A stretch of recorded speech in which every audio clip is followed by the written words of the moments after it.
Estamos aqui nessa oficina um pouco para a gente conhecer os objetivos do plebiscito, qual é o papel desse plebiscito, ele enquanto instrumento de diálogo com a população, para que a gente pudesse conhecer um pouquinho o que os históricos do plebiscito, o que já aconteceu em termos de plebiscito popular, da onde que ele surgiu, né?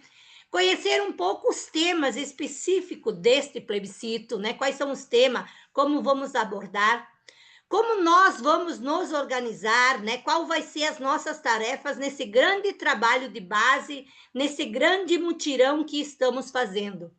E aqui é importante destacar que é um grande momento de formação de base, é um grande momento de formação de massa, aonde a gente possa fazer o debate das nossas práticas, de diálogo direto com os trabalhadores, com as trabalhadoras, a estratégia de dialogar a partir do objetivo do plebiscito. Nós sabemos que o plebiscito, né, ele já está, digamos assim, o bloco do plebiscito já entrou na rua já faz um tempo, né? Ele já teve várias plenárias das frentes, várias organizações, várias plenárias estaduais, já teve um encontro de formação de formadores com mais de 40 organizações aqui em São Paulo, já tem várias organizações fazendo os seus encontros, os seus processos formativos, as suas formas de organização, né? E agora também é um pouco o papel da nossa rede, da CUT, através da Secretaria de Formação, através, junto com a Secretaria-Geral e junto com a Secretaria Nacional de Organização e Mobilização, a gente também organizar o nosso processo formativo. Nós já fizemos uma plenária nacional da CUT para fazer um debate mais organizativo do plebiscito. Vamos fazer esta plenária aqui agora, esta oficina agora, que eu tenho um caráter mais formativo. Vamos realizar depois, mais na frente, uma nova plenária para o processo mais organizativo da coleta dos votos, propriamente dito, quando o sistema Vota Bem tiver construído. Então, é importante, nesse momento, que nós, que sempre atuamos na luta, na organização, e a rede de formação ligada à ação e à estratégia, articulamos com muita força os nossos coletivos, a nossa rede, mas para acolher também, além da nossa rede, esse processo de quem está na organização do plebiscito. Então, fazer um grande mutirão a partir da formação, a partir da organização, muito mais para além desse processo formativo. É importante lembrar que o plebiscito é uma das ações estratégicas tirada no nosso plano de ação, né? No planejamento de 2025, e também ele é um tema importante, articulado ao nosso eixo 2 do planejamento, ao nosso debate da estratégia do Congresso. É um momento de a gente formar, organizar, disputar, ganhar mentes e corações, fazer um diálogo com a nossa base, fazer um diálogo com a massa, fazer um diálogo com os bairros, fazer um diálogo a partir da onde nós estamos vivendo e a partir de nós estamos construindo. Por fim, nós teremos 4 momentos aqui na nossa oficina, tá? Nós teremos 4 momentos aqui na oficina. O primeiro, nós vamos apresentar um pouco a conjuntura e o objetivo do porquê, a conjuntura e o porquê fazer o plebiscito nesse momento, né? Depois a gente vai trabalhar um pouco o tema, qual é a história, o que é um plebiscito, né? E como se faz um plebiscito, a história do plebiscito, né? E um segundo momento, a gente vai trabalhar os 2 grandes temas, né, que a gente está trabalhando, então, aqui, os 2 grandes temas, né? E o terceiro momento, então, a gente vai trabalhar, o quarto momento, aliás, a gente vai trabalhar, então, um roteiro, um método, uma proposta de metodologia de base, de processo de formação, um percurso formativo para essas atividades, né? A gente vai tentar ser objetivos, nós temos uma semana cheia, lembrar desde já que amanhã a gente tem um ciclo de debate, né, que é organizado pela Escola São Paulo, a gente vai dar mais informações sobre isso no final dessa atividade, e avisar desde já que como a gente está aqui, eu não, deixa eu ver aqui, ó, são 136 pessoas, vocês sabem que numa atividade online é difícil de a gente abrir falas, então avisar desde já se vocês têm perguntas, informações, vão escrevendo no chat, vão dialogando, perguntando, que a equipe da formação, que é junto com a equipe da Secretaria de Mobilização e Organização, vamos sistematizando e trazendo aqui as informações que possam ser importantes, relevantes neste momento, tá? Quero convidar aqui agora o nosso secretário-geral, querido companheiro Renato Zulato, né? Para ele falar um pouco, para ele fazer uma saudação rápida aqui para a gente e falar um pouco da importância, né? Da classe trabalhadora, da CUT se envolver nesse plebiscito, nesse instrumento de diálogo com a população. Boa noite, Renato, e a palavra é com você. Rosane, acho que o Oi. Renato ainda não está conosco. Bom, se o Renato não está conosco, daqui a pouco ele chega e quando ele chega, a gente vai dar a palavra para ele, né? Então eu quero convidar o Miltinho, né? O Miltinho, que é o nosso secretário de mobilização, ele que é o responsável de coordenar esse tema na CUT, né? A gente aqui está fazendo uma parceria, né? Mais que parceria, porque entendemos que é uma estratégia, para além de uma secretaria, é uma estratégia da CUT, então vamos construindo juntos isso, né? Estamos construindo isso, né? Primeiro, Miltinho, nosso abraço, nossa solidariedade, perder uma pessoa querida da sua família nesses dias, né? E a gente, então, o Miltinho vai trazer para a gente em que contexto político vamos organizar esse plebiscito popular? Né? Quais são os aspectos importantes da conjuntura nesse momento? E por que defender fazer o plebiscito? Porque nós poderíamos fazer outro tipo de ação, outro tipo de atividade, né? Então, Miltinho, que bom que você está aqui conosco nessa trincheira. Vamos seguir trabalhando junto e a palavra é com você. Ok, obrigado, Bertotti. Me ouvem? Como eu tô no interior, pode ser que a minha internet oscile um pouco. Aí vocês me avisam se eu precisar fechar a câmera. E também eu não vou conseguir ficar o tempo inteiro com vocês por conta disso, Bertotti, do acontecido aqui. Eu tenho que dar um certo apoio familiar aqui. Mas eu quero agradecer o convite da Secretaria de Formação para participar dessa atividade. A gente vem já há alguns meses, né, Bertotti, construindo essa relação política para planejar a ação do plebiscito na base da CUT. Então, é muito importante a construção desse ambiente de diálogo, de construção, e a CUT tem um papel muito forte, muito estratégico para esse plebiscito. A ideia do plebiscito surge, inclusive, de um diálogo nosso, da CUT, com o MST e com outros movimentos sociais, na tentativa de observar o que estava acontecendo na conjuntura e que vem acontecendo. Hoje, inclusive, é um dia que o Congresso está lá dando um golpe no governo, votando manter os privilégios, né, das classes dominantes, né, e derrotar o governo numa proposta que é muito importante, que é o tema do IOF, o tema da justiça tributária nesse país.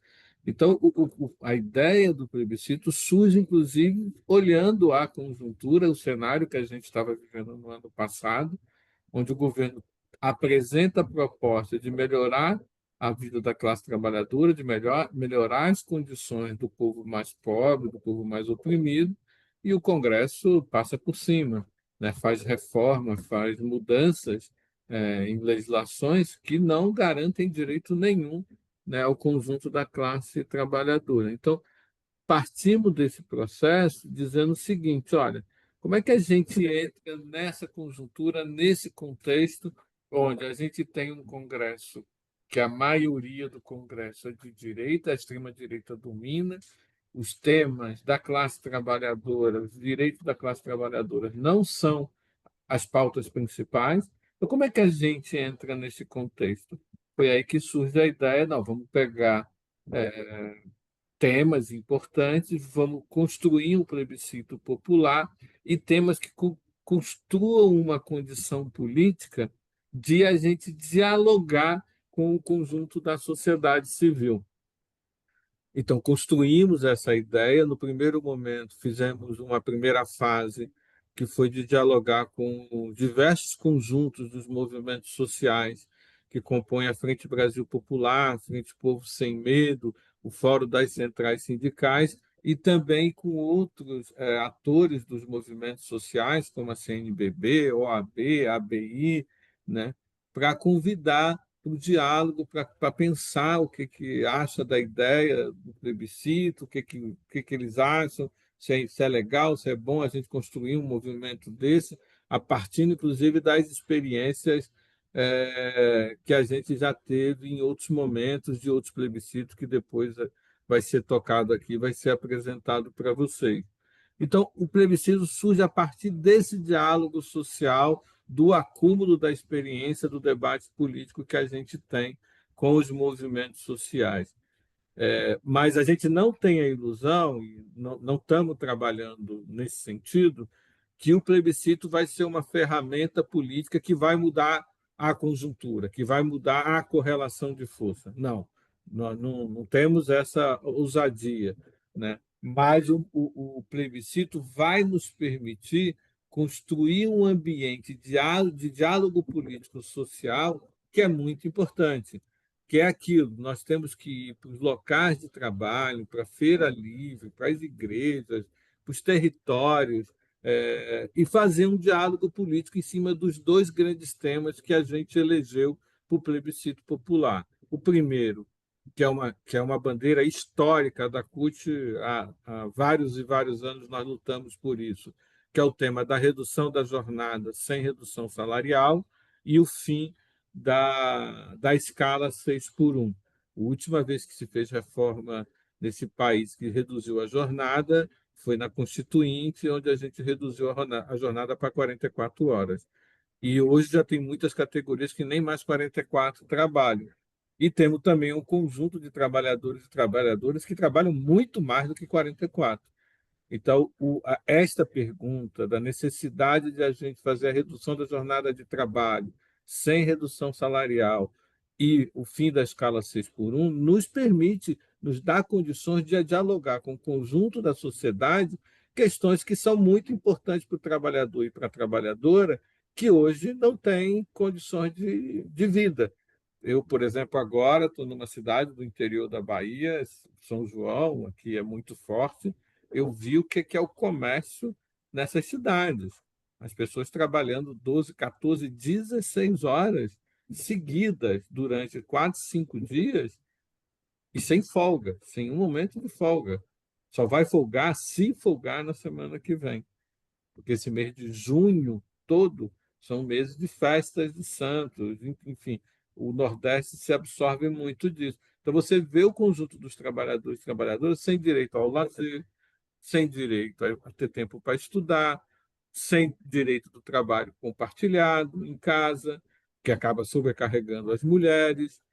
Então, tem um conjunto de temas que esse debate do fim da 6 por 1 e da redução da jornada nos permite dialogar com a sociedade. E o segundo tema é o tema da justiça tributária, da necessidade de que os mais ricos paguem mais impostos e que o conjunto dos trabalhadores e trabalhadoras que ganham até R$ 5.000 sejam isentos dos tributos, porque é esse conjunto de trabalhador que produz para o país, mas ele paga uma carga tributária muito maior do que o conjunto dos empresários, daqueles super ricos, que, além de não pagar, eles também acabam sonegando impostos e outras atividades mais.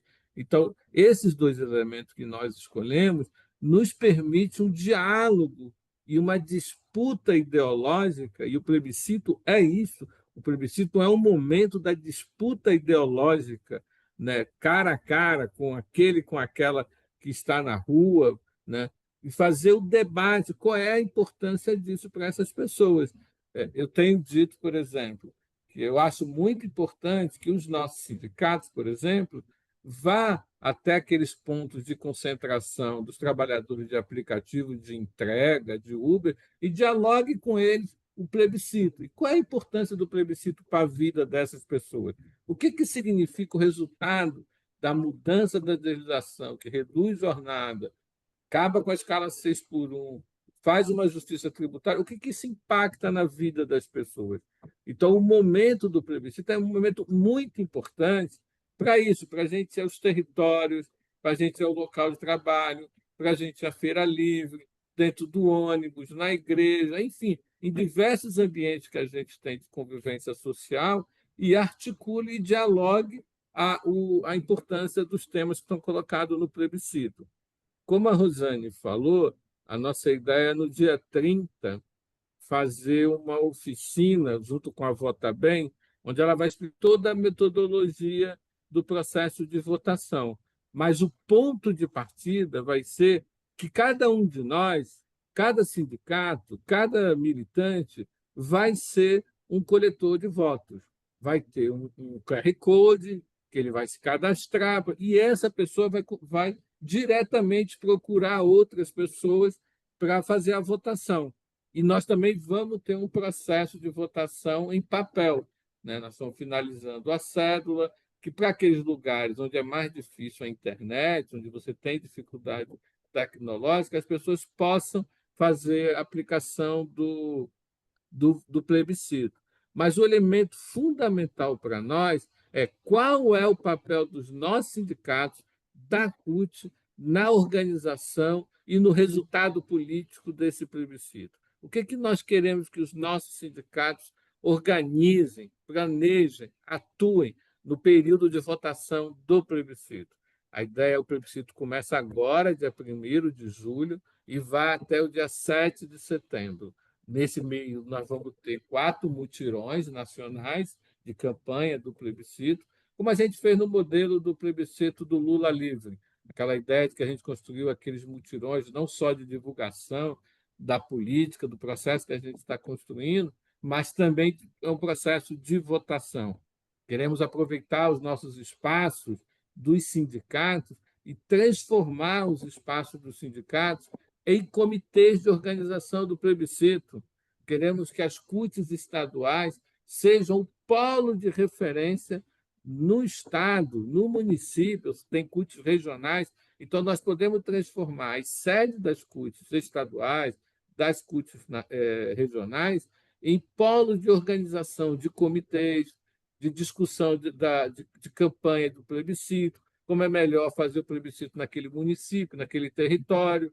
Mas nós queremos que a CUT, que os nossos sindicatos, sejam a referência da organização desse processo, porque nós temos estruturas já montadas, temos espaço político, temos diálogo com os movimentos sociais.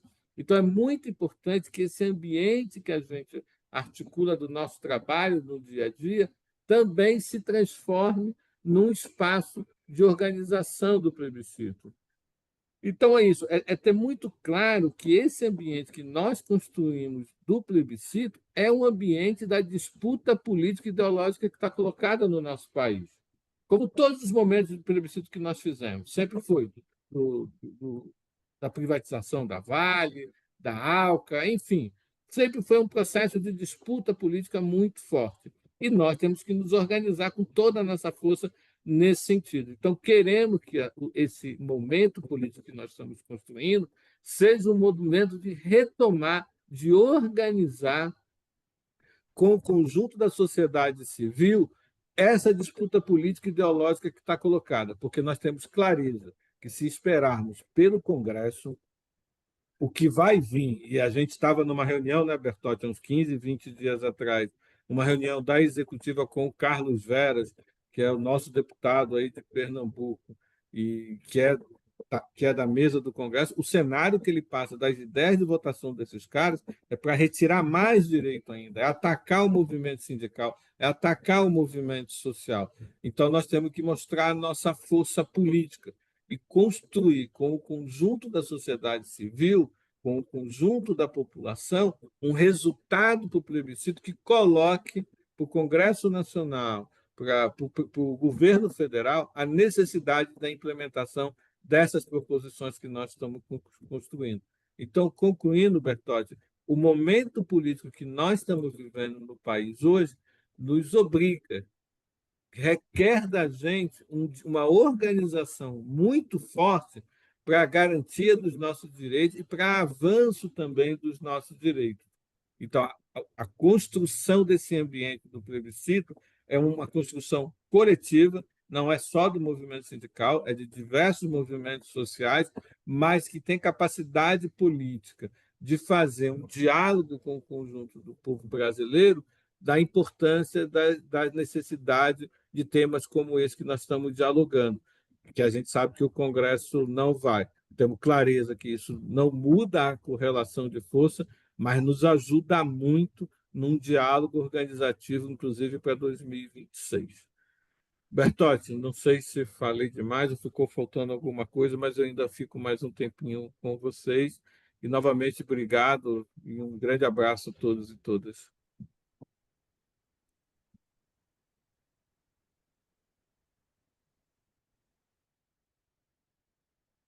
Marquinhos, o microfone da Rosane. Tá liberado.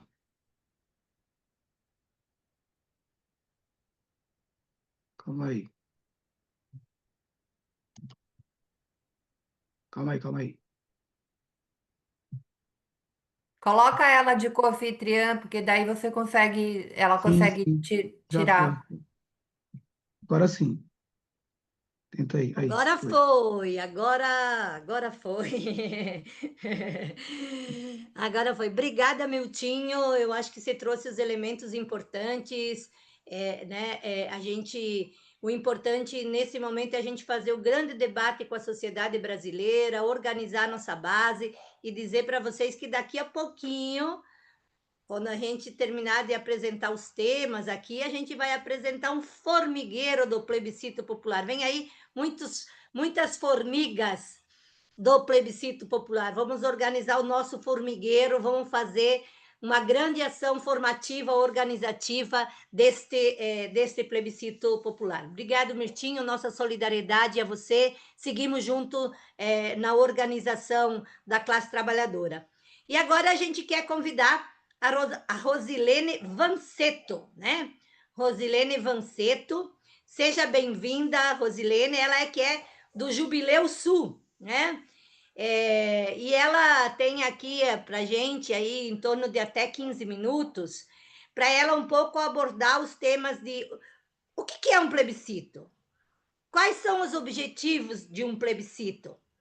Qual é a história do plebiscito no Brasil? Já teve algum? Não teve? Da onde que surgiu esse negócio? Será que o povo está meio doido? Foram dormir, acordaram de manhã e pensaram, vamos fazer um plebiscito? Né? Da onde que veio, da onde que surge, né, esse plebiscito? E um pouco, qual é o papel dele nesse instrumento de diálogo com a população, né? Obrigada, Rosilene, por sua presença. Obrigada ao Jubileu por tantas lutas, né, que construímos juntos, não só essa do plebiscito, mas foram tantas lutas e organização popular. Obrigada por seu carinho de estar dedicando seu tempo aqui conosco na base da CUT. E a palavra é com você, de até 15 minutos. Obrigada, Rosane. Boa noite. Vocês me escutam bem? Obrigada pelo convite de estar aqui hoje à noite. E verdade, né, Rosane? Muitas lutas, muitas histórias. E com certeza o que eu vou trazer aqui, muitos que estão aqui nessa sala, e é bastante gente, participou desse processo, porque esse processo não nasceu agora, né? Essa ideia do plebiscito, né? Como o Miltinho falava, ele tem um processo, tem uma história, e a gente vai construir nesse ano mais uma pedrinha, mais um tijolinho aí nessa história. Então, agradecer a oportunidade de estar aqui nesse diálogo. E já deixo aí o convite para quem quiser complementar o que eu vou trazer aqui, vai colocando no chat. E o material que eu vou apresentar é um material que está sendo usado aí, que a gente já disponibilizou. Depois eu mando para a Dilu pode compartilhar com todo mundo, então fiquem tranquilos, tranquilas, tranquiles, vão receber tudo isso para continuar reproduzindo esse debate nos locais, nas CUTs, né, nos sindicatos, nos territórios onde vocês atuam. Então, eu vou apresentar aqui, eu sei que o tempo de 15 minutos voa, então não vou tentar ser o mais sucinta possível. Não sei se vocês estão vendo aí, se dá para ver a apresentação. Deixa eu ver se eu consigo colocar em. Tá bom aí para vocês? Sim. Assim, tá ok. Ok. Tá, qualquer coisa vocês me avisam aí, por favor. Eu mando para a Dilu e vocês apresentam.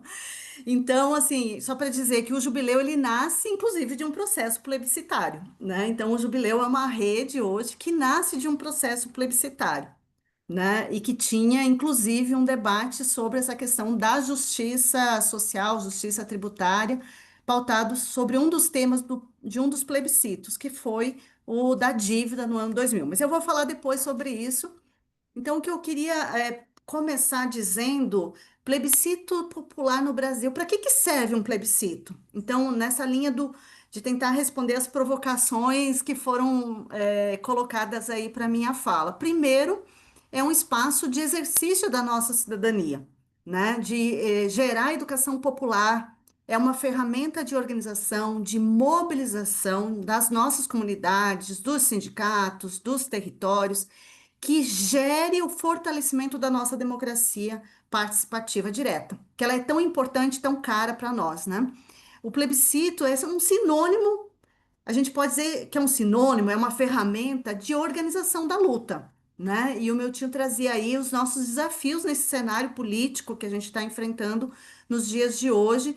E quando a gente pensa o cenário político do que vem pela frente, o plebiscito ele pode ser essa ferramenta importante de já ir gerando essa organização que a gente tanto precisa para enfrentar o avanço da extrema-direita e desse Congresso retrógrado, fascista, inclusive, porque o que tem feito nesses últimos semanas é terrível, né?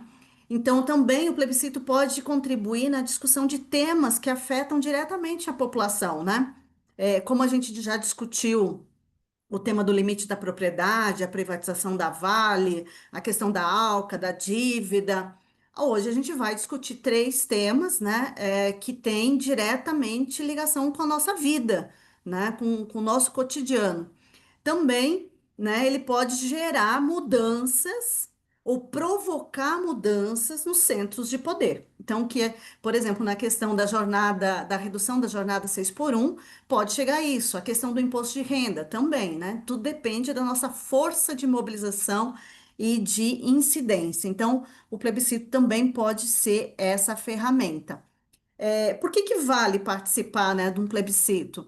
É, eu destacaria alguns aspectos, né? O fortalecimento da nossa democracia, a formação de lideranças, o Unicampo e cidade, né? Porque esse debate não é só da cidade, mas ele envolve o campo, estimula a consciência crítica e faz pressão para mudanças reais, né? Então, eu acho que tem esses aspectos aí em relação a por que é importante organizar um plebiscito. Aqui, depois vocês vão poder ficar com esse material, mas eu faço aqui um recorte histórico, né, do que a gente vivia nos anos 80 e 90, politicamente. Vejam que nós estávamos aí, por um lado, a questão da economia, o aumento do endividamento público, né, situações críticas, em torno da vida dos países, e no Brasil não era diferente, mas a gente tinha também um momento bastante forte de crescimento e organização popular, né? Então, eu acho que assim, trazer também o cenário que nós tivemos quando organizamos os primeiros plebiscitos há 25 anos atrás, e o que nós temos hoje são momentos conjunturais bastante diferentes, né? Final dos anos 90, início dos anos 2000, a gente tinha um ascenso da organização popular, né? Dos movimentos, das lutas, né? Aqui com certeza o mundo sindical teve um ascenso organizativo bastante importante.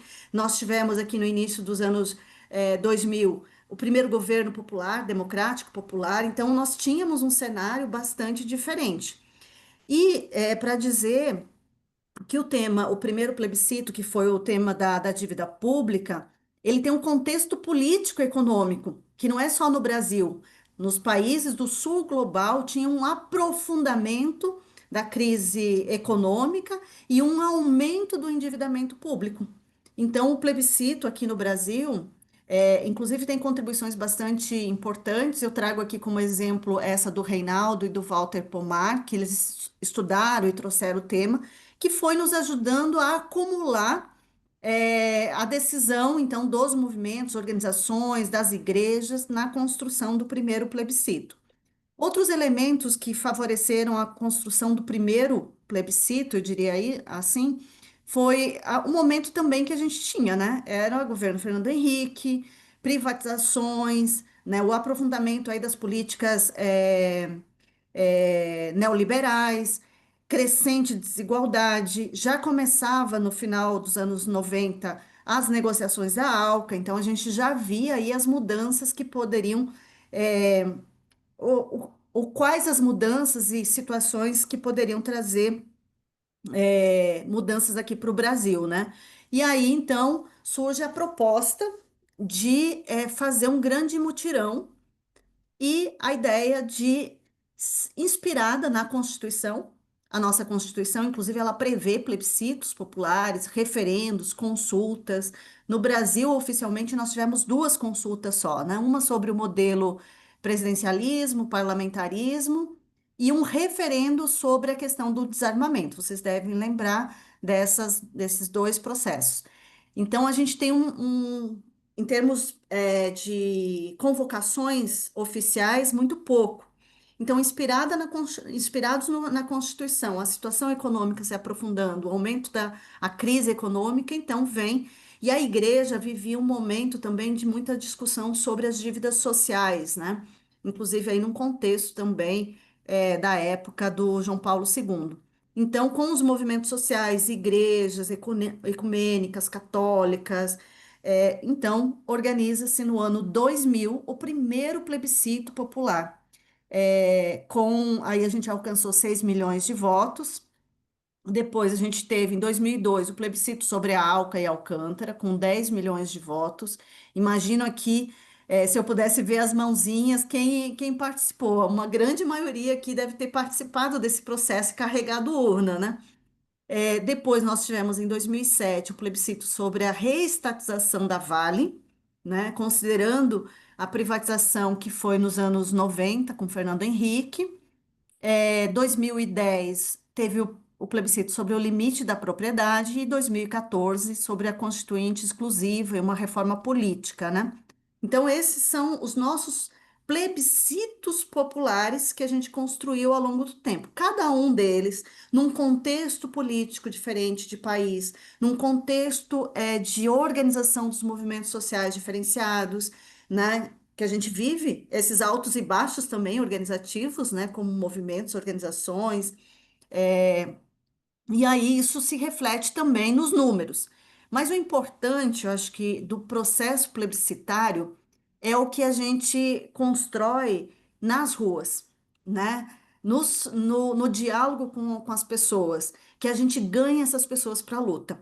Então, aqui eu trago só um exemplo, né? Nos plebiscitos anteriores, a gente trabalhou muito na Semana da Pátria, coletando votos, de 1º a 7 de setembro, que é também o período do Grito dos Excluídos, que com certeza muitos aqui participam e contribuem, organizam, né? E teve outros plebiscitos que aconteceram em outros períodos, como o da Constituinte, que teve um período diferente de coleta de votos, enfim. Sempre foi muito focado na Semana da Pátria. Esse ano, né, eu imagino que o meu tio já tinha comentado isso, a ideia é que a gente já comece agora em julho com alguns processos, já coletando votos, né? Então, a gente vai ter um plebiscito com um período de coleta de voto mais estendido. Eu estou indo rápido por conta do tempo, e de Lu e Rosane, por favor, qualquer coisa me avisem aí do tempo, que eu tenho. Aqui, só para ilustrar, e depois vocês vão ter isso à disposição, os cartazes, que era parte da produção dos materiais que a gente tinha dos plebiscitos, sempre tentando dialogar, grito e plebiscito, porque acontecia praticamente no mesmo período, né? Os plebiscitos, como esse ano também a gente está fazendo, né? Eram organizados a partir dos movimentos sociais, do movimento sindical, feministas, populares, igrejas, né? Enfim, então é um pouco do processo que a gente vem vivendo e que já foi abordado aqui, ou seja, tentando aglutinar, unificar essa gama diversa que somos de movimentos, organizações, enfim, dos diferentes credos e profissões de fé que a gente tem no nosso mundo. E a gente tem um desafio a mais esse ano, que é romper esse espaço que já é consolidado nosso. Como é que a gente chega nas pessoas que hoje não estão nesses espaços? E a gente tem uma gama bastante grande de pessoas, trabalhadores, trabalhadoras, que a gente não, que eles não estão nesses coletivos, que eles não estão nesses grupos, né? Então, como que a gente chega? São trabalhadores que estão na informalidade, que não estão organizados, então é um desafio bastante grande que a gente tem para esse ano também no plebiscito. Aqui só uma foto do que foi o plebiscito no ano 2000 da dívida, mesinha na praça, aí é uma caixinha de arquivo, lista, cédula e muita conversa com o povo que passa na rua. Então, esse é um exemplo do que a gente fez e é um pouco do que a gente quer que aconteça também esse ano. Então, ir ao encontro das pessoas na rua, na praça, no metrô, na igreja, no local de trabalho, como o meu tio falava, né? Como é que a gente dialoga com os trabalhadores uberizados, por exemplo, que estão na informalidade, como é que a gente chega até eles, né? Talvez seja quando eles estão indo para casa, que vão pegar o metrô, ou enfim, temos que pensar aí como a gente dialoga com essa massa, de trabalhadores que estão na informalidade e que é um desafio constante para nós, né? Aqui depois eu vou deixar para vocês um pouco do que foi os plebiscitos, o contexto, elementos que podem ajudar aí na organização. Aqui o Sindipetro, com uma banquinha lá no Rio, também essa banquinha lá no Rio de Janeiro, a outra também era do Rio de Janeiro. Aqui foi durante o Fórum Social Mundial, as atividades que a gente também mobilizava e colocava o plebiscito na rua. Aqui, então, só para ilustrar, né, a gente teve, por exemplo, no plebiscito da ALCA, 150 mil ativistas, militantes trabalhando no plebiscito, né? E a gente teve 46 mil urnas distribuídas. Esse ano eu acho que a gente vai superar, e espero que superemos, porque a gente tem colocado o desafio, cada militante, uma urna, né? Então, que a gente possa espraiar esses números aí e superar o da Alca, que foi o que teve um número mais expressivo, tanto de votos quanto organizativo, produção de materiais. E aqui é um elemento também que a gente teve no da Alca, que a gente trabalhou em 2004 um plebiscito oficial, né? Então foi feito um abaixo-assinado e entregue no Congresso, na CCJ, exigindo, pedindo, né, um plebiscito oficial, porém não aconteceu, mas a gente teve uma vitória. Então, também queria destacar que a organização, isso que a gente está colocando hoje nas perguntas do plebiscito de 2025, ele pode ter vitórias. Se a gente souber trabalhar, organizar, mobilizar, também a gente pode ter essa vitória. Então, a ALCA a gente derrotou em 2005, né, em Mar del Plata, na Argentina, e é um marco histórico também para nós, trabalhadores, trabalhadoras, e que lutamos e fizemos esse processo, né? Então, veja, não a gente não conseguiu a vitória no plebiscito em 2002, mas a história foi sendo construída e a gente conseguiu essa vitória em 2005. A metodologia, né? Sempre buscando produzir materiais pedagógicos que possam ajudar aí a ilustrar. E nesse ano a gente tem a cartilha que está saindo, sexta-feira vai estar sendo disponibilizada, né, Dilu? a cartilha para a gente poder trabalhar nos espaços de formação, nos estados, nas CUTs estaduais, enfim, todos os espaços que a gente possa ter, nas igrejas, comunidades, movimentos, né? Os estados estão organizando cursos de formação também, então é importante deixar registrado aí a importância também da gente estar participando desses processos que os estados estão organizando. Então, tem panfletos que já foram feitos, e a gente fazia também panfletos, podcast, cartazes. Então, também são materiais que nos ajudam aí no processo organizativo.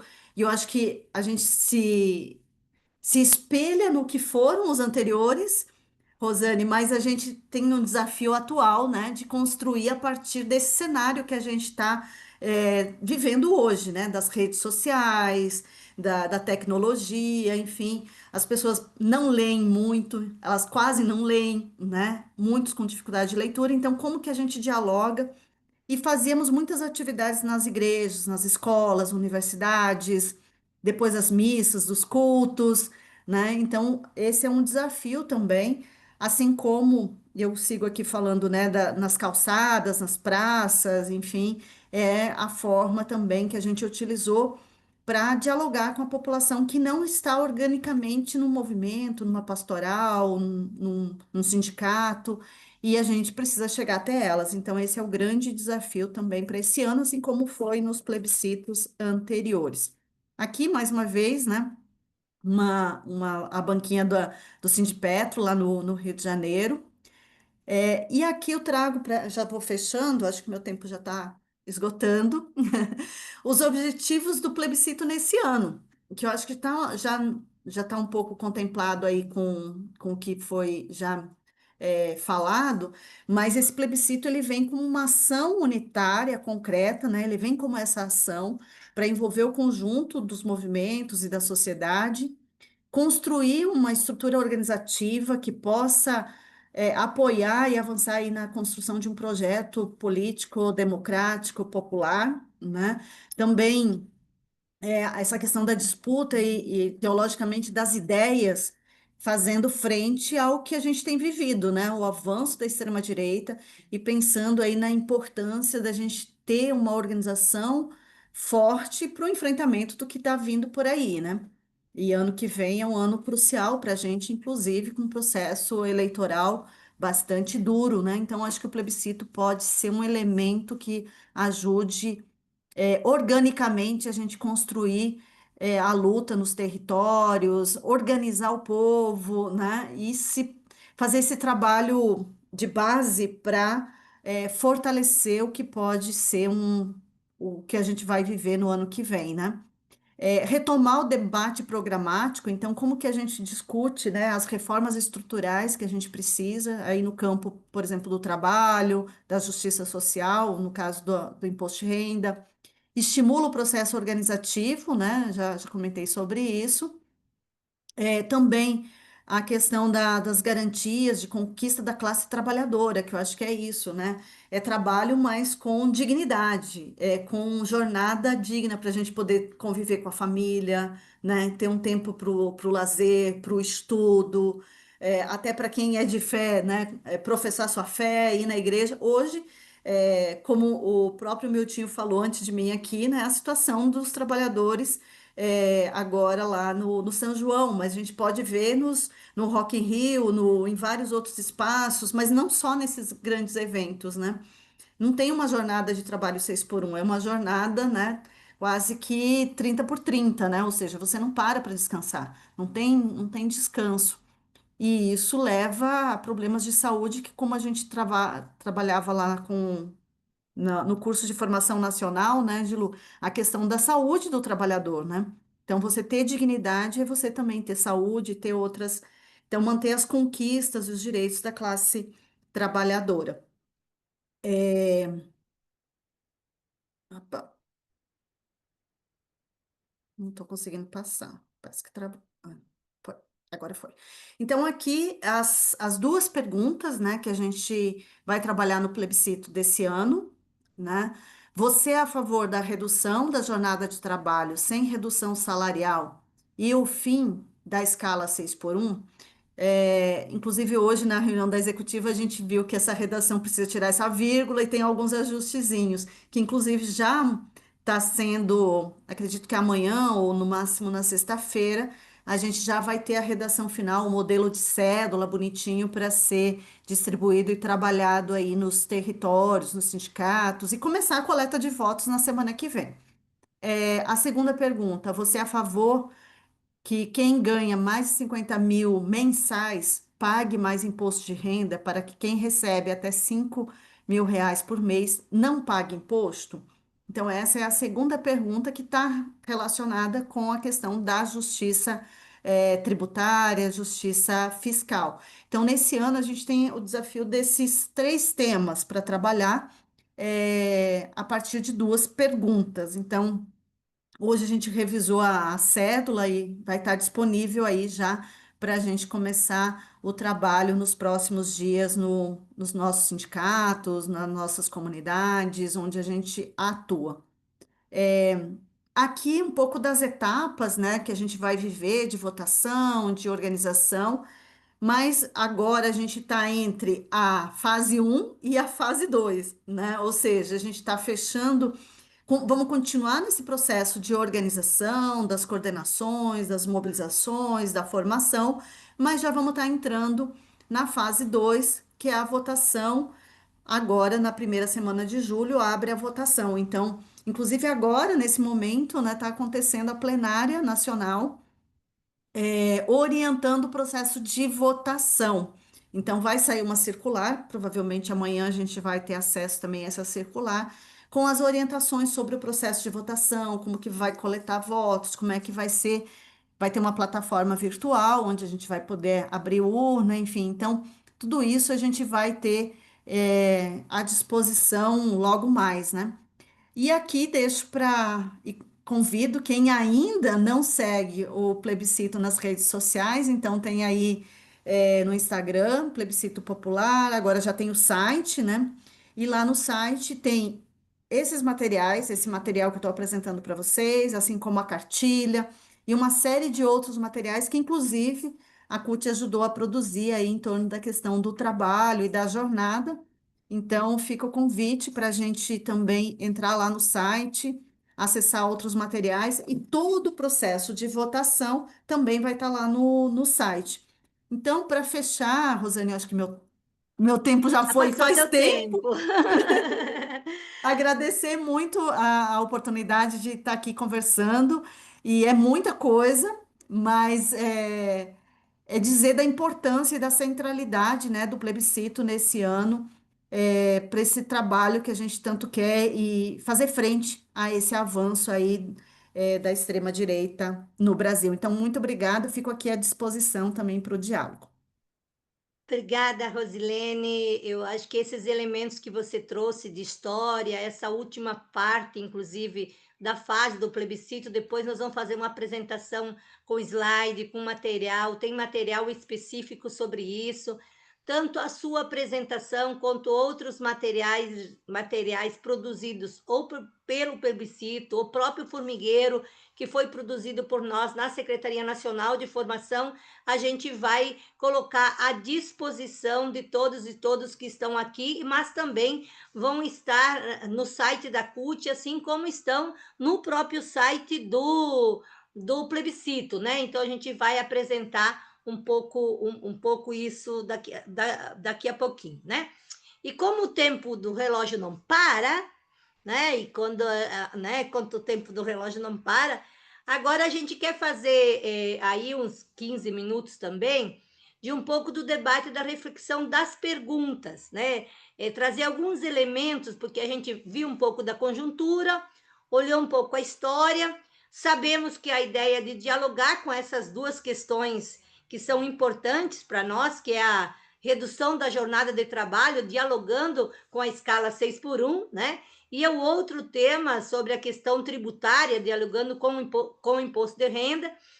Então, agora a gente quer convidar o Leandro, né? O Leandro, que ele é do Diese, o Leandro Ori, acho que é assim que se fala teu sobrenome, né?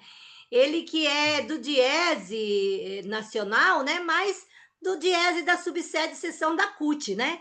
Então, além dele contribuir com o Diese como um todo, ele é da nossa subseção. E a gente convidou ele para ele dialogar aqui conosco essas duas questões, né? Então, sem grandes delongas, né? O tempo urge, e aí eu vou passar, então, agradecendo o Leandro, que está sempre junto conosco, tem participado de várias elaborações do processo formativo, da análise de conjuntura, da estratégia de ação da CUT, e está aqui contribuindo conosco nessa assessoria. Então, obrigado, Leandro. Com você, se tu puder ficar nos 15 minutos, a gente agradece. Tá, Tá bom? tá Obrigada todo e boa mundo. noite. Boa noite, Rosane. Obrigado pelas palavras. Tá todo mundo me ouvindo bem? Eu fiz uma. Eu tinha feito uma apresentação, depois eu até posso mandar para vocês, mas é bem curta.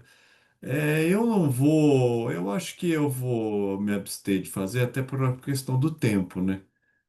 Porque, na verdade, a gente tem um tempo curto, então, na verdade, eu vou tentar mais fazer um diálogo aqui com vocês sobre os temas, porque também não adianta eu ficar pondo um monte de dados, de informação, e, na verdade, o que nós temos que discutir aqui, principalmente, os argumentos, o que está baseando essa estratégia, né? Então, vamos lá, direto, já, eu vou direto. Quais são as perguntas que estão presentes no plebiscito? A primeira é a questão da redução da jornada, sem redução de salário, pelo fim da escala 6 por 1. Vou tentar ser de uma forma bem ampla. Viu, pode me informando a questão do tempo também, porque eu estou sem controlar aqui, tá? Então, vamos começar. A discussão na jornada de trabalho, ela sempre foi uma das discussões mais importantes desde que os trabalhadores se organizaram em torno de um movimento. Era até antes também, se a gente for pensar, né? Mas quando a gente pensa essa noção de organização de trabalhador, que significa de trabalhador, a questão da organização sindical, propriamente dita, isso vem muito da tradição Revolução Industrial para frente e tal, e até os dias de hoje, nós estamos aqui fazendo parte desse movimento. A questão da jornada de trabalho é uma questão central no debate, né? Assim como a questão salarial. E ela envolve basicamente o quê? A questão da jornada. Primeiro, a duração da jornada, quantas horas eu trabalho. Segundo, a distribuição da jornada, como que eu trabalho? Eu trabalho. Faço, vamos supor, em algum país tem lá a jornada de 48 horas por semana. Eu faço 2 dias corrido, por exemplo, de jornada. Então eu trabalho 24 horas e acabou? Não. Então a distribuição dessa jornada, ela é importante também dentro desse contexto de discutir a distribuição. E a intensidade, óbvio, né? Dependendo do trabalho, tem que ter intervalo entre a jornada, enfim, você não se trata de uma questão tão linear, né? Tanto que, se a gente faz um levantamento aí das cláusulas de negociação coletiva, eu fiz esses tempos até para fazer uma questão do planejamento da CUT.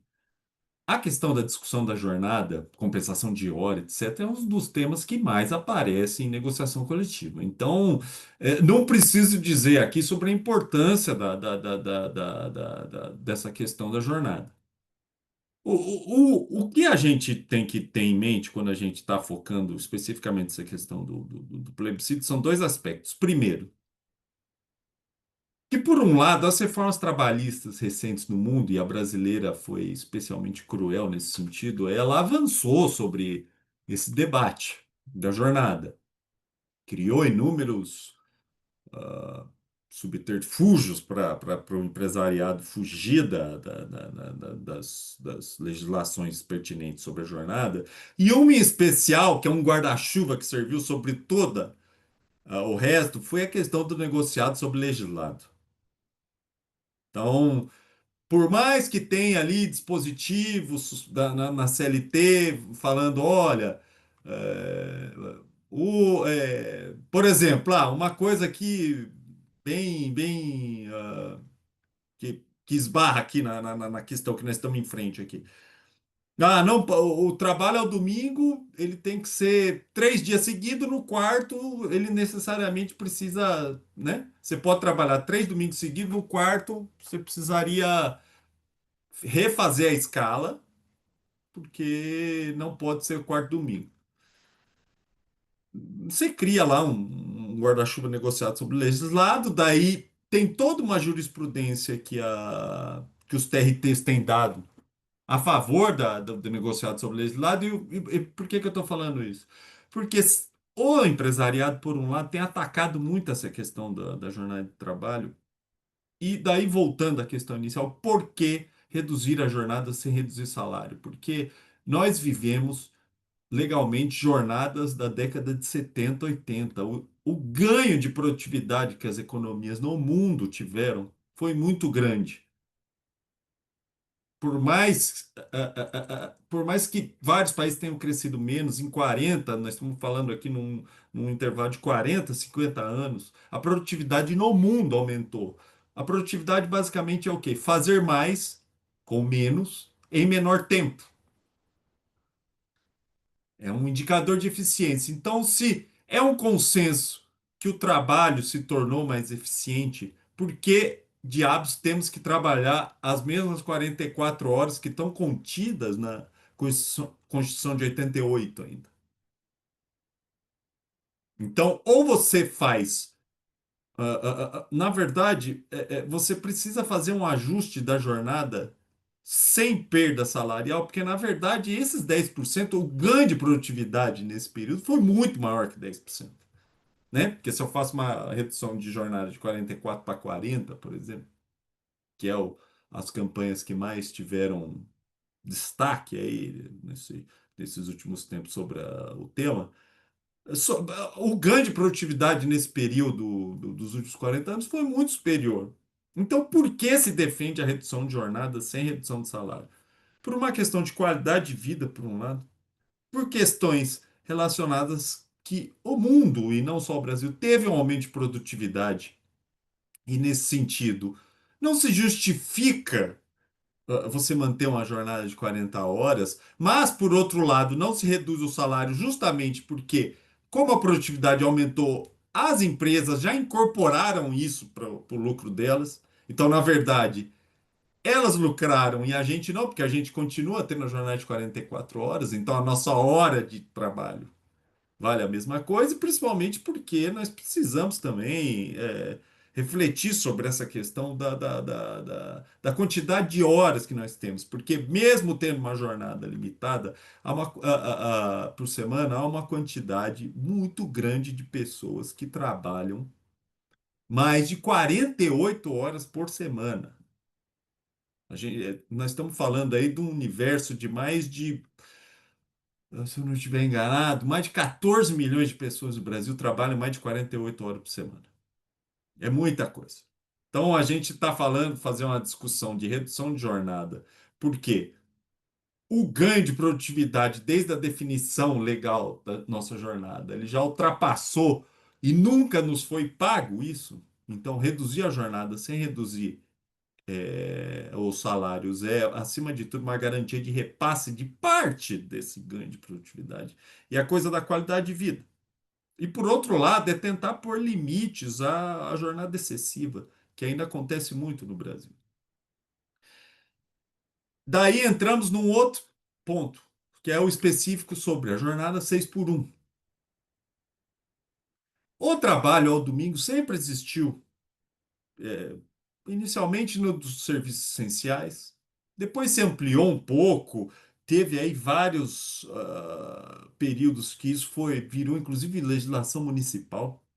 Mas o que se respeitava quando a gente pensava ali a legislação trabalhista? Ok, a pessoa vai trabalhar domingo, só que tem um limite relacional do número de domingos que a pessoa tem que trabalhar. Não pode ser pro resto da vida trabalhar o domingo. Dois, o pagamento precisa ser proporcional ao fato de ser domingo, ou seja, é a hora diferenciada, né? Então, você trabalhava ao domingo, era o 100% da hora ali. Então, se você trabalhava 8 horas, era como se você tivesse trabalhado 2 dias e assim por diante. né? E o terceiro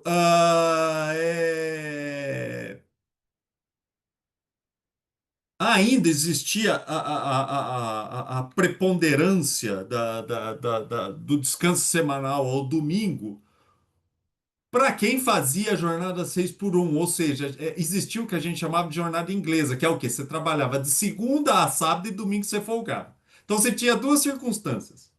Você tinha 6 por 1, mas a 6 por 1 respeitava o domingo de folga, ou no limite, você trabalhava 6 por 1, só que você ganhava horário diferenciado domingo.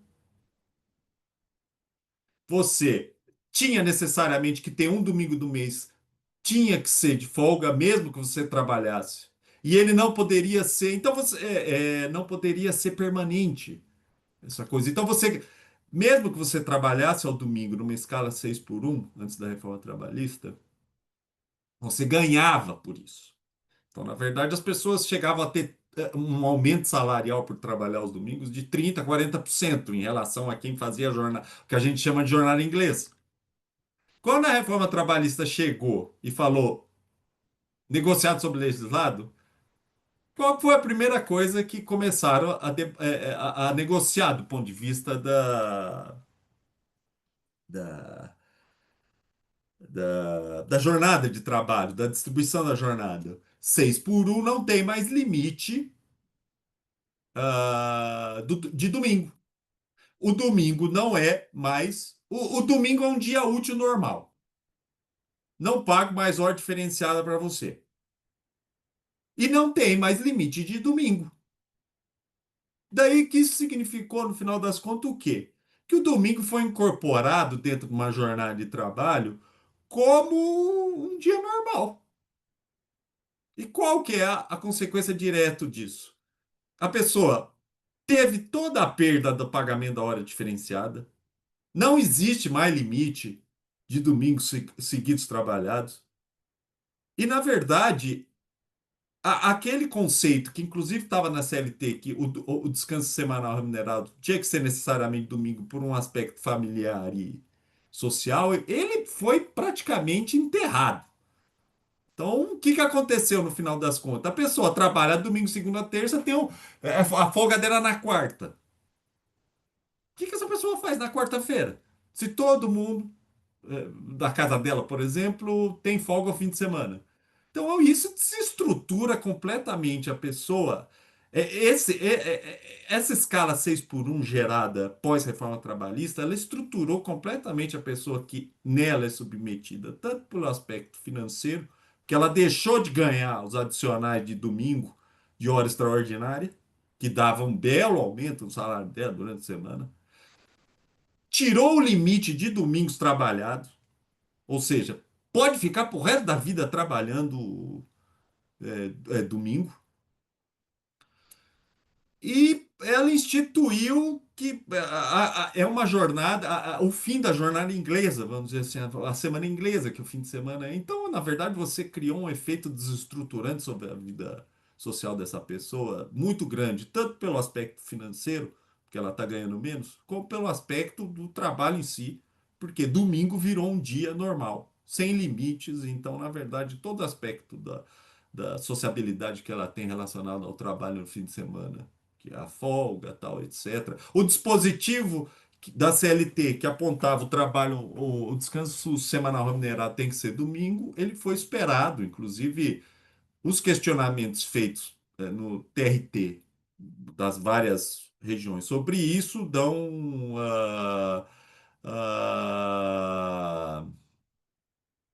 razão à reforma. Fala, se está no acordo coletivo, que domingo ele está inserido dentro do debate da jornada 6 por 1 como um dia regular, está feito, porque a negociação trabalhista apontou nesse sentido. Então, o que que você tem? Você tem primeiro, muitas horas trabalhadas que poderiam ser reduzidas sem redução de salário por causa dos aumentos de ganho de produtividade nas últimas décadas, que isso nunca nos foi pago adequadamente. E dois, no bojo disso e junto com a reforma trabalhista, um sistema de trabalho 6 por 1 que praticamente desestrutura a vida das pessoas que são nela submetidas, tanto do ponto de vista financeiro, porque elas deixaram de ganhar as horas extraordinárias trabalhadas no sábado à tarde, no domingo, etc., como também do ponto de vista social, né? A pessoa não tem mais como fazer sociabilidade. E por fim, a segunda pergunta, que ela aborda a questão específica da tributação dos 5.000 e tributação de quem ganha acima de 50.000. Em primeiro lugar, quem ganha acima de 50.000 é uma parcela muito pequena da sociedade. Nós estamos falando aí de... Do ponto de vista salarial, é lógico que existem outras fontes de renda, mas do ponto de vista salarial, nós estamos falando aí de menos de 1% da população que trabalha, tá? Que ganha acima de 50.000, menos de 1%. Por outro lado, quem ganha até 5.000 é um contingente gigantesco. Nós estamos falando de 25, 30 milhões de pessoas. E mais do que isso, pessoas, professores, enfermeiros. Nós não estamos falando de uma elite de trabalhadores, nós estamos falando de trabalhadores na média. E por que a questão tributária é uma questão tão preeminente? Primeiro, porque o nosso sistema tributário é injusto. Os ricos pagam proporcionalmente muito menos que a gente, pessoas comuns. E por que isso? Porque se tributa muito consumo. Então, e se tributa muito consumo e pouco patrimônio. Dois, a carga tributária dos mais pobres, por causa disso, porque o dinheiro deles é todo quase gasto em produto de consumo e nada em consumo de patrimônio, vamos dizer assim, eles acabam gastando proporcionalmente muito mais em impostos do que os super ricos, que têm patrimônio, que tem.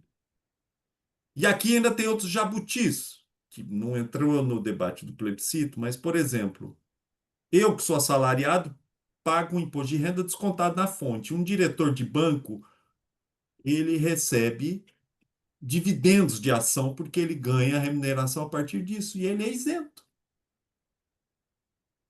Então, se tributa muito assalariado e se tributa pouco os super ricos, porque os super ricos têm muito da sua riqueza, não como fluxo de salário, mas como patrimônio.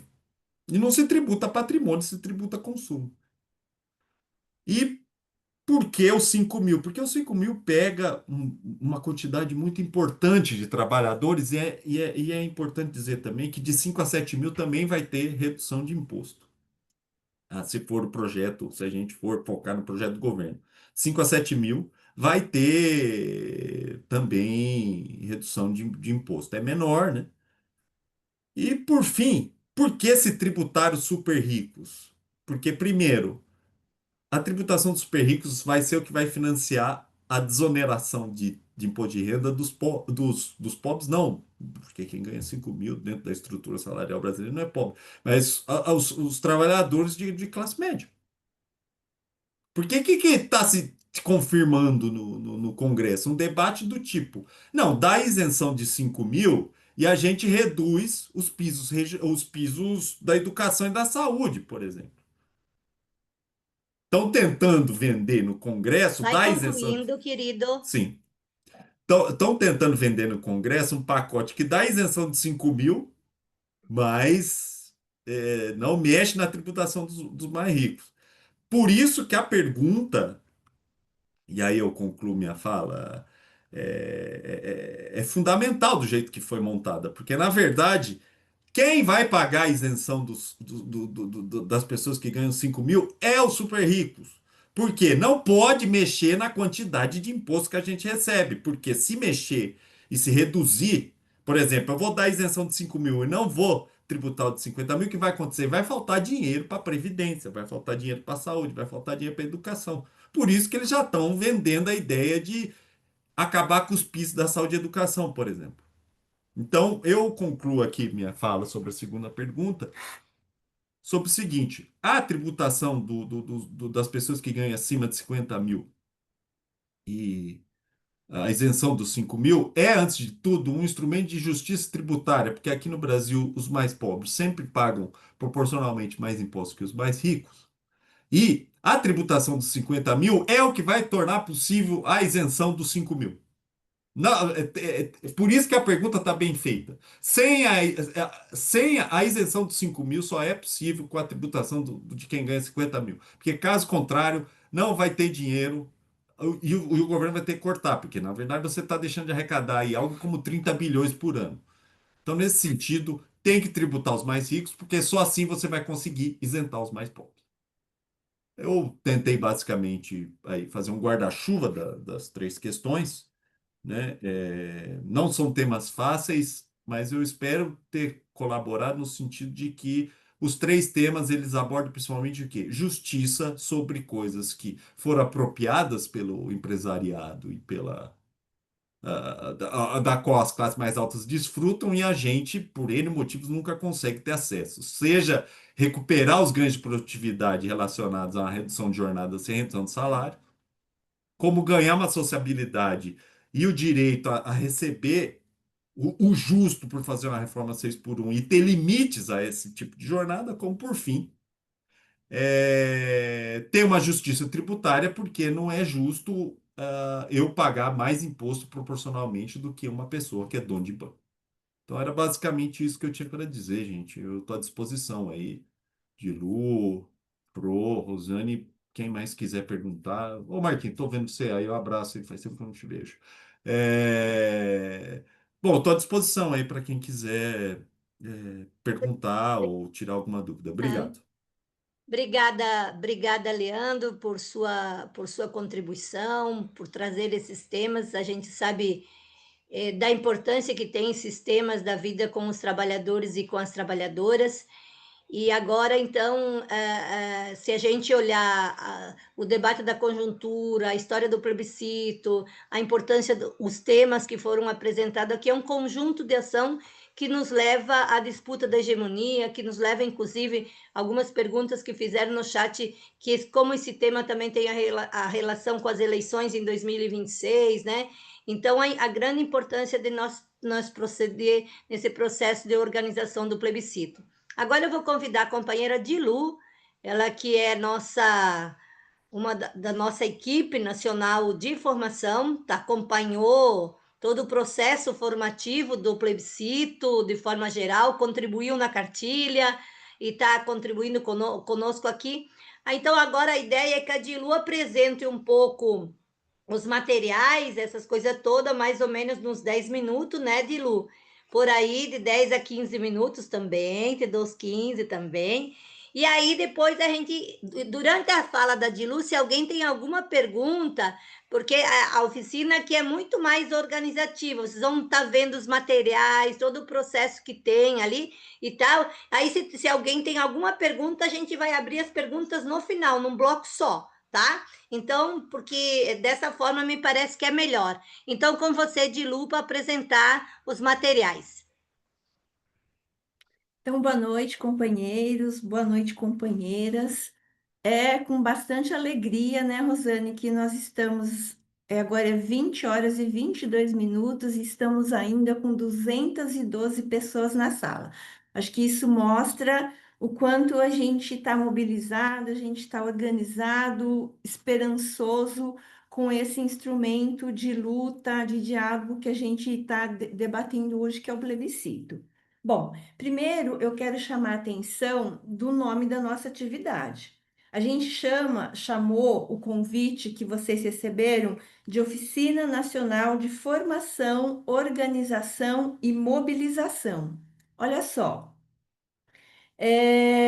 como diz sempre Rosane, né, que é secretária nacional de formação da CUT, não existe formação sem ação. Então, se a gente forma para um fim, a gente forma para um objetivo, e esse debate, a nossa formação é para nos mobilizarmos e para nos organizarmos para o plebiscito popular de 2025. Então, primeiro, chamar atenção para isso. A segunda, eu quero chamar atenção Uma segunda coisa é que quando a gente fala de oficina, se a gente for ver a definição de oficina, oficina é um espaço onde a gente elabora, onde a gente constrói, onde a gente fabrica algo. E o que a gente está fazendo aqui hoje juntos é conhecer um pouco dos temas do plebiscito, histórico do plebiscito, para que a gente possa elaborar o nosso itinerário pedagógico. E para isso, como é uma oficina, nós vamos apresentar uma proposta de um itinerário pedagógico para o nosso trabalho. E, por fim, a última coisa que eu quero dizer antes da gente começar a ver a apresentação é que este nosso trabalho, ele vai estar, ele é centrado no trabalho de base, certo? É um mutirão de trabalho de base, porque este é um contexto em que o diálogo com a população, e no caso específico da CUT, com os trabalhadores na base, com outros trabalhadores não representados formalmente pelos sindicatos. Então, esse é mais uma possibilidade desse diálogo. Então, por isso, nós estamos chamando de mutirão de trabalho de base. Bom, o Tácito vai me ajudar compartilhando aí a apresentação. Aí, pode passar, Tácito. Bom, olha só, antes de falar isso, eu quero dizer uma coisa para vocês, que essa enquete que o Marquinhos está toda hora escrevendo aí no chat para as pessoas responderem, até o momento ela trouxe um dado muito importante. Aproximadamente 30% das pessoas que estão nessa sala estão tendo contato a primeira vez com as duas perguntas do plebiscito. Isso é muito importante porque isso dá a dimensão do tamanho que é e da importância do nosso trabalho de formação, de organização e de mobilização. E essas 30% de pessoas que estão aqui serão mais 30% que a gente angaria aí para a luta no trabalho de base. Esses primeiros slides que eu vou apresentar é mais um resumo. Eu vou apresentar mais rápido, né? Porque a Rosane falou que eu também tenho só 10 minutos. E esclarecer que esse material especificamente ele está no Drive que a gente está compartilhando no chat. E também vocês devem ter visto que a apresentação da Rosilene também já foi colocada no Drive. Então, bem rapidamente, porque isso o Miltinho também colocou, a Rose também colocou e o Leandro colocou também. Então, o plebiscito tem esses dois temas, um do mundo do trabalho e o outro da justiça tributária. Ok, eu não vou ler porque já foi falado bastante sobre esses dois temas. Pode passar, Tácito. Bom, o que vamos perguntar? Então, repetindo a pergunta, você é a favor da redução da jornada de trabalho sem redução salarial e pelo fim da escala 6 por 1? Você é a favor de quem ganha mais de 50 mil reais pague mais impostos para quem recebe até 5 mil não pague imposto de renda? Então, essas são as duas perguntas que virão nas cédulas que a Janaína já escreveu no chat, que ela foi aprovada e ela, no treinamento que a CUT vai fazer no dia 30, essa cédula vai ser apresentada e a gente vai conversar mais a respeito da votação. Ok, Tácito? Bom, isso Rosilene já falou também, né? Ela, inclusive, mostrou um card que está lá no site do plebiscito. Nós vamos ter três fases. A primeira de organização da campanha nos estados e municípios, com o envolvimento dos movimentos e formação da militância, que é o que a gente está fazendo aqui. Todos os estados do Brasil estão também nesse movimento, Rosane colocou isso, e a gente vem acompanhando que esse movimento ele vem crescendo desde o primeiro dia que teve o lançamento oficial. Então, o que a gente está fazendo hoje se soma a esse grande movimento de formação da militância. E a votação ela vai ter início em julho e vai até setembro, certo? Isso também a Rose já colocou aqui para a gente. E a terceira fase, aí esse detalhe que está sendo definido as formas de coleta de votos, o Miltinho já trouxe algumas informações bem importantes, e isso vai ser explicado melhor agora no dia 30. E a terceira fase é a entrega de resultados ao presidente Lula, ao Congresso Nacional e ao Supremo. Ok, Tácito? Bom, aqui ficou meio pequenininho, mas assim, nós estamos fazendo essa oficina e nós queremos firmar um compromisso, uma aliança com todos vocês, para que a Rede Nacional de Formação, que está bastante presente hoje nessa atividade, ela faça isso em relação ao plebiscito popular. E aí coloquei aqui algumas atividades também. Reunir um grupo de companheiros comprometidos com a luta social para que a gente organize núcleos de base do plebiscito. E tudo que a gente fizer aí nos territórios, nos sindicatos, a gente sempre comunica a coordenação estadual, inclusive a discussão desse documento que a gente está vendo ele agora.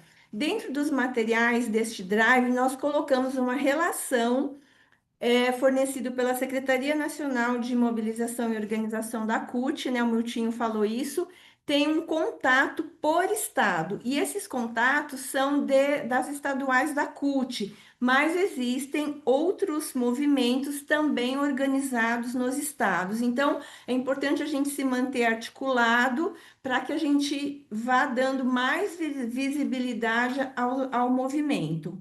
Aí a gente também está sugerindo realizar uma oficina, reuniões, roda de conversa, para fazer esta conversa que estamos fazendo hoje aqui, certo? Por isso que a gente está chamando de oficina. Nós estamos elaborando de forma coletiva possibilidades de ação para o nosso trabalho de base em relação ao plebiscito. E aí também chamar atenção isso para além do movimento sindical, certo? A gente tem junto igrejas, associações de moradores, cooperativas de trabalho, associações de bairro, então tem todo esse leque de movimentos organizados em torno do plebiscito. Aí definir datas, horários e locais de coleta para os votos do plebiscito, fazer a coleta de votos e assinaturas envolvendo o maior número de pessoas. Também será divulgado este modelo de lista, né, de assinatura. Uma pessoa perguntou no chat, aí a Jana já respondeu que sim, vamos divulgar esse modelo de assinatura. E depois a aliança também entre nós de entregar os votos e as listas de assinaturas para a coordenação estadual do plebiscito popular, que também tem nessa relação que vocês podem procurar essas pessoas. Caso não sejam elas com certeza vão indicar com quem a gente vai fazer isso. Ok. Bom, nós vamos começar aqui agora apresentando o itinerário pedagógico, o roteiro pedagógico, e ele foi muito baseado na construção dessa oficina, falando um pouco da conjuntura, do histórico do plebiscito, das duas perguntas que a gente vai fazer no plebiscito. Então, esse itinerário pedagógico é um caminho que a gente quer propor de sugestão para que todos nós possamos fazer essa formação da militância em relação a esse tema. Fizemos um itinerário pedagógico de aproximadamente 2 horas. É lógico que depende do tamanho do grupo, isso é uma sugestão, um pontapé inicial. A primeira coisa que nós queremos lembrar ao apresentar esse itinerário pedagógico é o que a gente relembrar, né? O que a gente chama de trabalho de base. E lembrar que a CUT tem em seus princípios da formação, os nossos princípios da formação cutista, elas são inspiradas na pedagogia de Paulo Freire. E ele considera que a formação de base é um processo educativo, é um processo político que parte da vivência do povo. E aí é pela essa escuta, por esse diálogo e pela construção coletiva de um saber que fortalecemos a consciência de classe e mobilizamos a sociedade para que a gente possa transformar as diversas realidades. Então, a CUT, desde a sua fundação, ela tem no trabalho de base um dos seus pilares de seu projeto político organizativo. E é por meio deste trabalho de base que nos organizamos em comunidades, sindicatos, associações de moradores, escolas, igrejas e outros espaços populares, para que juntos e juntas podemos organizar a luta coletiva em defesa do bem comum. Então, assim como a redução da jornada de trabalho sempre foi uma bandeira histórica da Central Única dos Trabalhadores e das Trabalhadoras, o trabalho de base também sempre foi pilar do nosso projeto político organizativo. Ok, Tácito?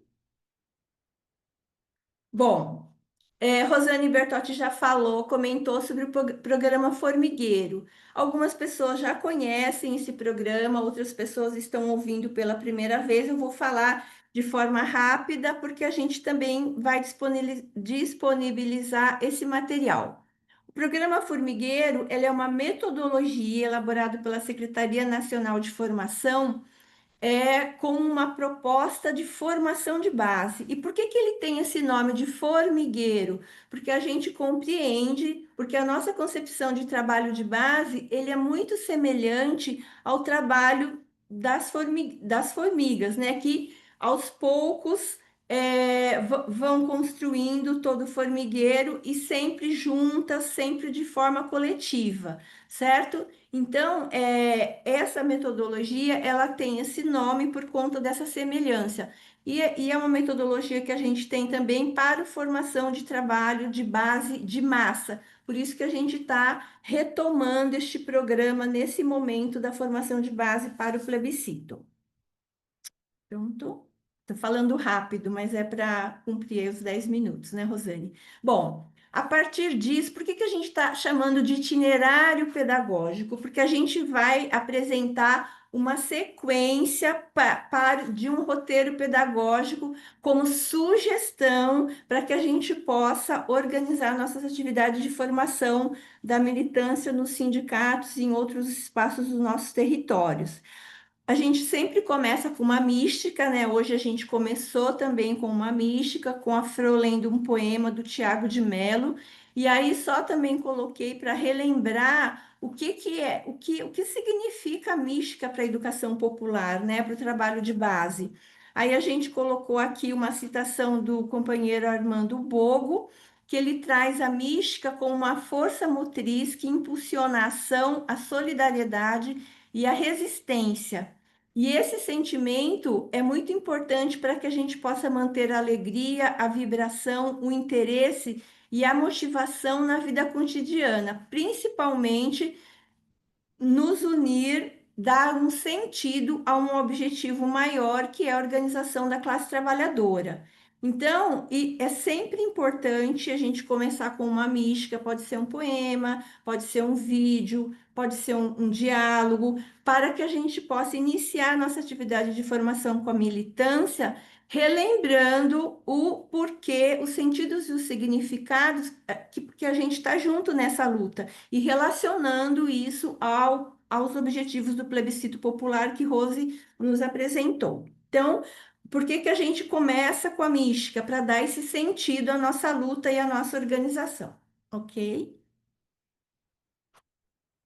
Bom, então, momento 2 que a gente consiga organizar, né, combinar uma metodologia para a mesa de abertura. Depois disso, a gente está sugerindo uma rodada de apresentação. Isso depende muito do tamanho dos grupos. Vocês viram que a gente está colocando tempo em frente de cada momento, só para a gente ter um norte, para não ficar muito extenso em uma parte e pouco tempo para outra parte. Aí, momento 3, essa rodada de apresentação do grupo, ok?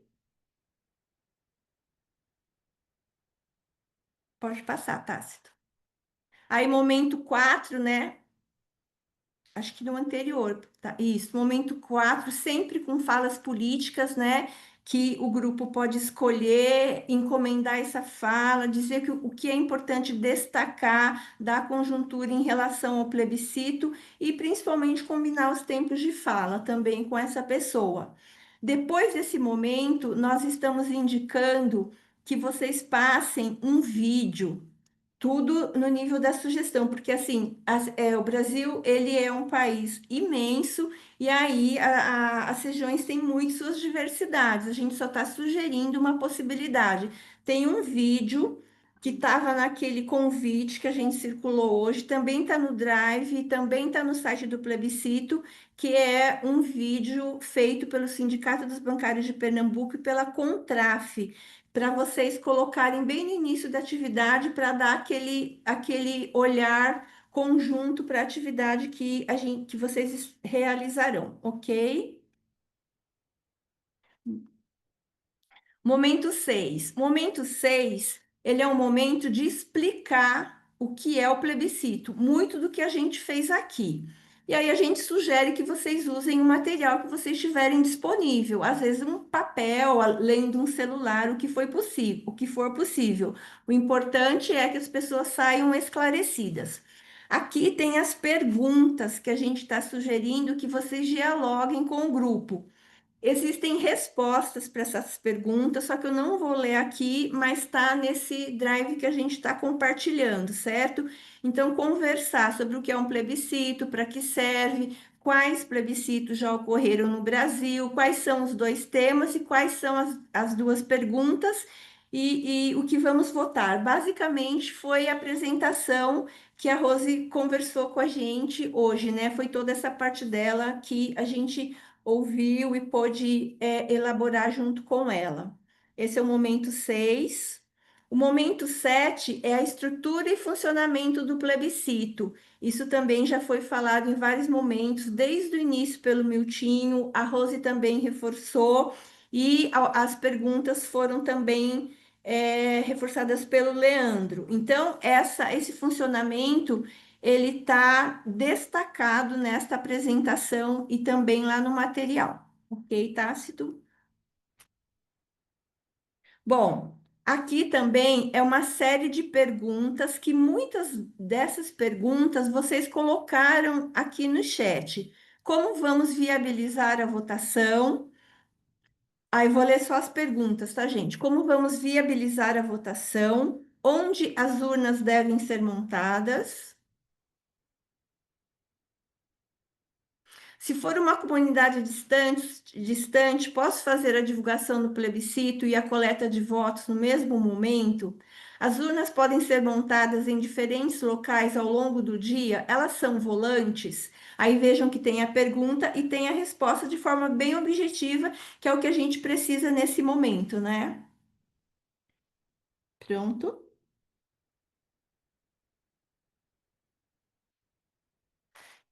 Posso montar uma urna por conta própria? Onde depositar as urnas e listas utilizadas na votação? Ok? Momento 8, o calendário nacional. A gente quer chamar atenção para uma questão nesse calendário. Ele é nacional e a gente sabe, vocês também sabem, que os estados, as organizações, os movimentos populares têm um calendário próprio. E a gente sabe que ele está muito mais recheado que o que a gente colocou aqui. O que a gente destacou são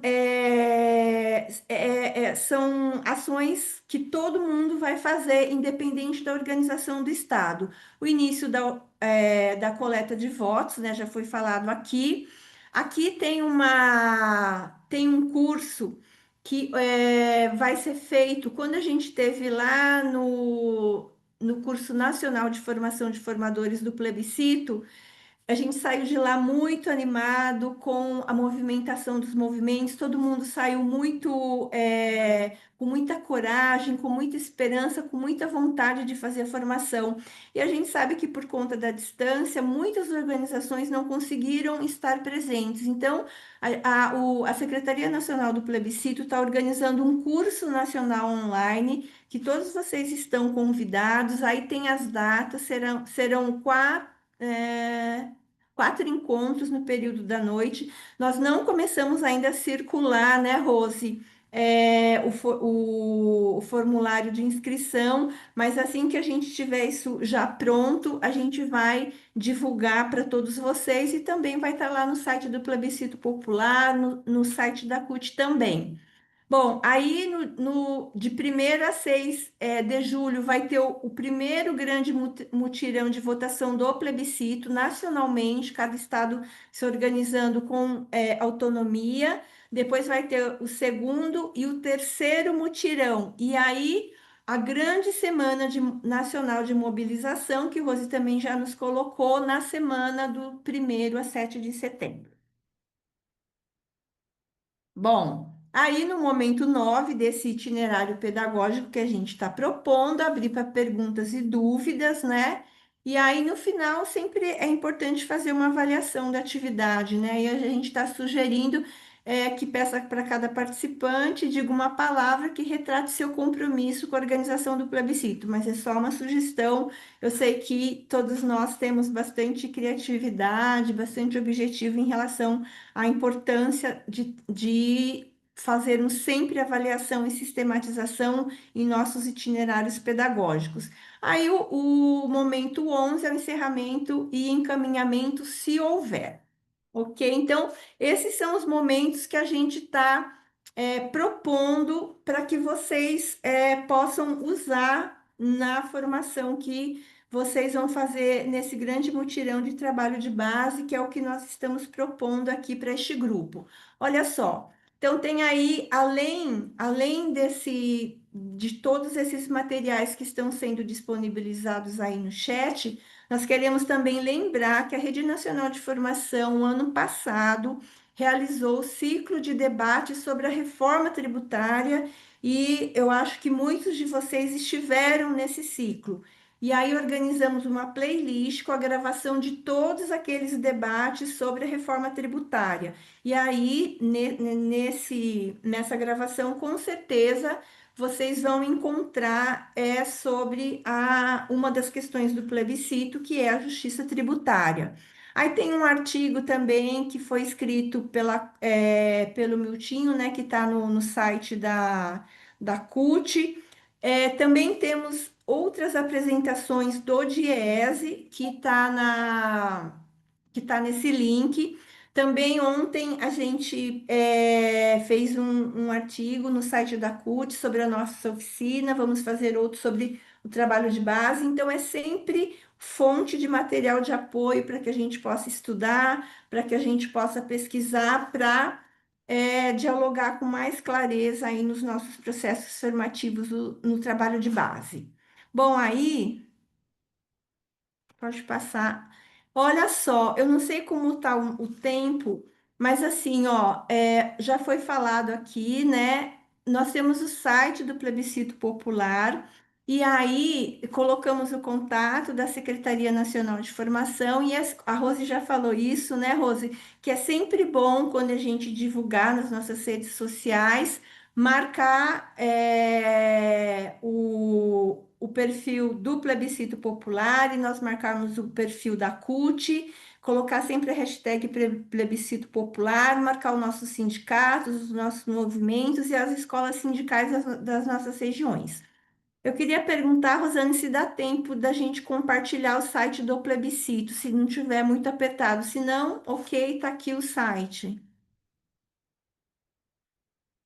Passei Os muito 10 minutos foram 20, mas você pode apresentar o site, não tem problema, ele é importante.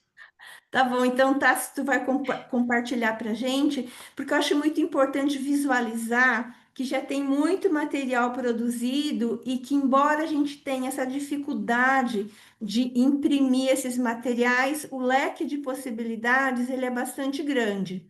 E nesse site que o Tácito vai compartilhar para a gente, ainda não está a cartilha. Você colocou, né, que a cartilha está praticamente finalizada, e ela trouxe essa notícia agora que sexta-feira será disponibilizado.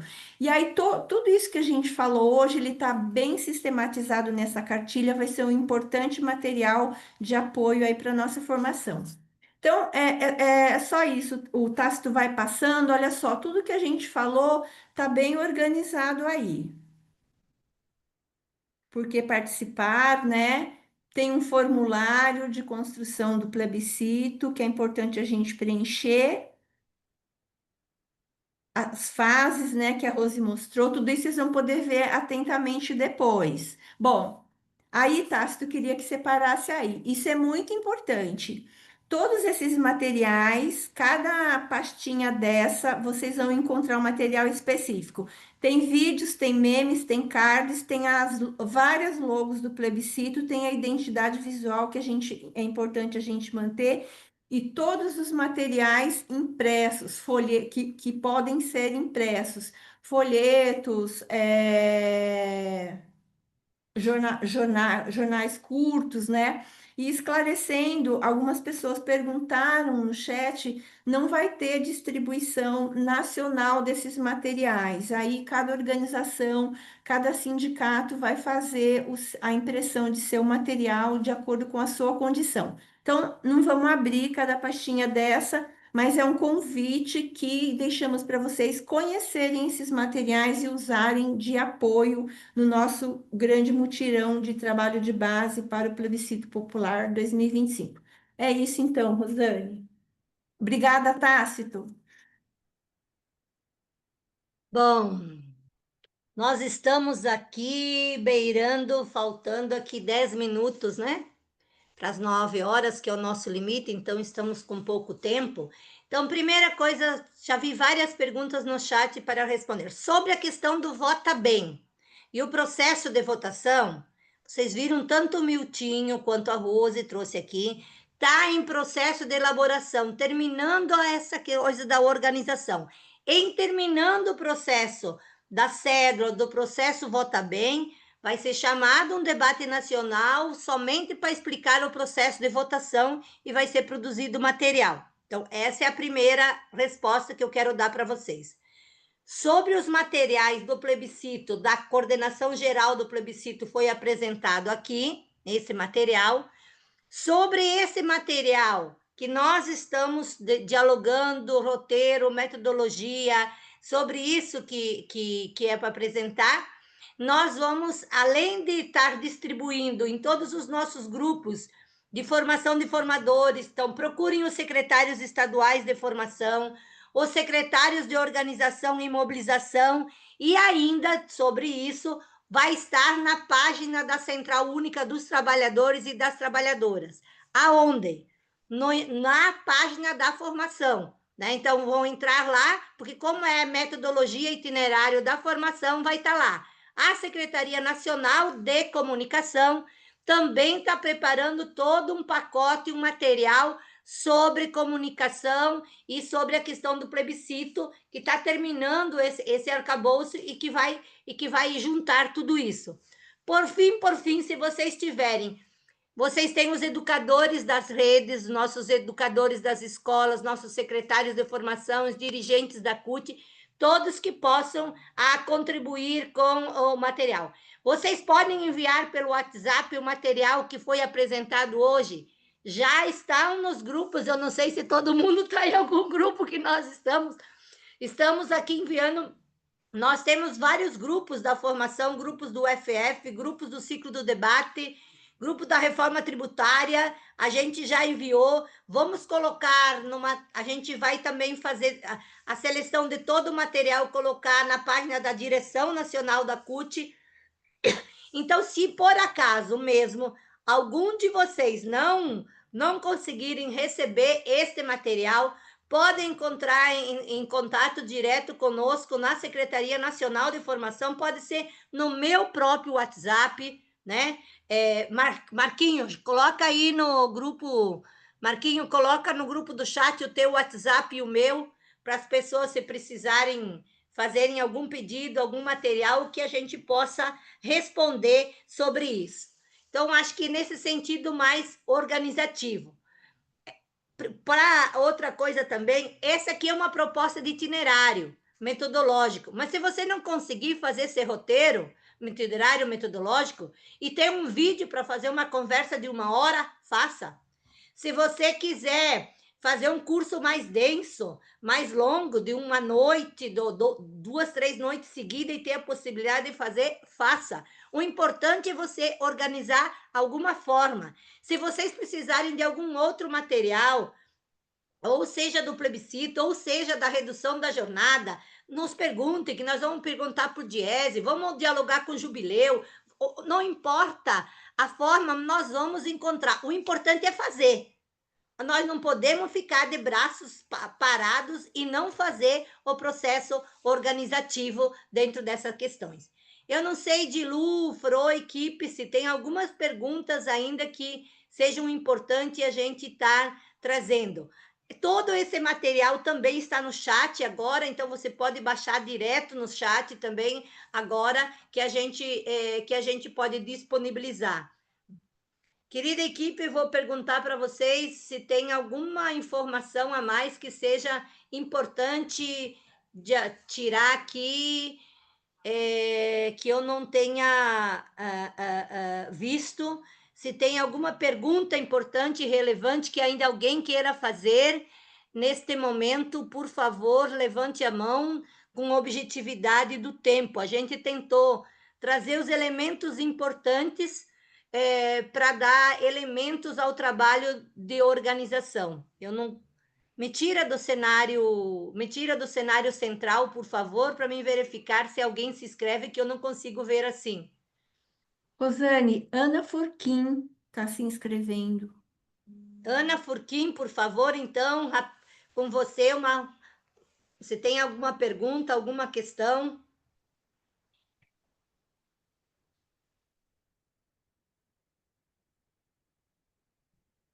Ana Furquim, tem que liberar o microfone dela. Marquinho, libera os microfones, Marquinho, libera os microfones para facilitar a vida. Está aberto. Ana Furquim, você tem a palavra. Boa noite a todos e todas, tá? Com uma saudação enorme aqui do Rio Grande do Sul, com muito respeito, tá, Rosane, a todos e todas. Não é a primeira reunião que eu tenho participado do plebiscito, acho que é uma terceira ou quarta. A gente até tem para sábado de formação aqui da Metropolitana do Rio Grande do Sul, bem normal, bem tranquilo.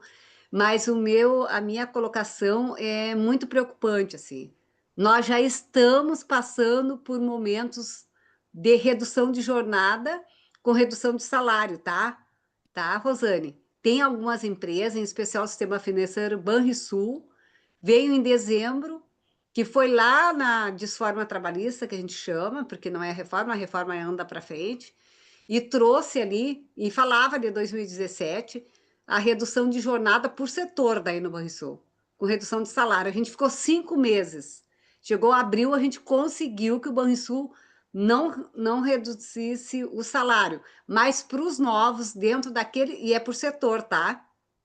Eles estão ainda, hoje a gente teve uma reunião, a gente não participou da reunião, nós tiramos enquanto articulação do Rio Grande do Sul, e outros grupos em frente, 4 grupos, não participar, nós esvaziamos a reunião do comando de representação aí, somos 38 sindicatos do Sistema Financeiro Banrisul, e de tarde não fomos na reunião, teve 2 grupos que foram e nós não fomos, porque nós não concordamos. A proposta é assim, ó, quem tem fica com o salário, quem não tem nesse setor, que é na área mercadológica, sistema financeiro, que hoje você sabe, o sistema financeiro como todo virou comércio. Então, está acontecendo, nós soubemos que tem empresa no Rio Grande do Sul, calçadista, por exemplo, que está trazendo redução de jornada com redução de salário. Então, Rosane, eu quero agradecer a CUT. A CUT, para mim, sempre foi meu instrumento, tá? Sempre foi. Eu fui liberada em 96, né? E aí eu sabia, assim, sistema financeiro, Banrisul e para casa. A CUT me ajudou muito, Ana. muito, muito. E concluindo, Rosane, eu fico um pouco preocupada, porque nós temos o plebiscito, mas nós já estamos com isso acontecendo, não só com a categoria sistema financeiro, outras categorias, já está acontecendo, tá, Rosane? Então, eu penso que tem que trazer alguma coisa, não só do plebiscito, e aí, junto, a CUT trazer alguma coisa o que fazer, tá? Porque nós estamos nos revirando enquanto movimento ali dentro do sistema financeiro, no Banrisul, são vários bancos, mas no Banrisul, para não a retirada do salário. Eu estou preocupada, porque esse plebiscito, ele pode, daí assim, ele traz algum momento que não retroceder se tirar o salário, porque estão tirando o salário, viu? estão Eu retirando acho que, salário. É isso que Ana, eu queria, é esses... isso a minha angústia, a minha preocupação, e está trazendo para cá que está acontecendo. Daí eu acredito que não é só no Rio Grande do Sul, viu, Rosane? O plebiscito, Sem o que que o dúvida, plebiscito tem isso aí para quem já retirou de um ano para trás, 2 anos? Como que fica essa retirada? Os empresários estão muito felizes. Ah, tá, eles vão ficar mais tempo com a família, mas nós queremos reduzir salário, tá? Eles estão reduzindo salário. Obrigada, Ana, eu tá? acho que bem lembrado, trazendo, acho que se a gente tivesse tempo aqui, a gente iria ouvir falas de muitos companheiros de escalas pesadas, de trabalhos forçados, inclusive, de muito tempo, a gente ia ficar ouvindo aqui. O papel do plebiscito é fazer o debate, fazer a mobilização, criar indignação para a gente criar processo de luta organizativa. Acho que esse é o grande papel do plebiscito, né? Que a gente possa, através do plebiscito, criar processo, criar mobilização para a gente avançar na luta e na construção, né?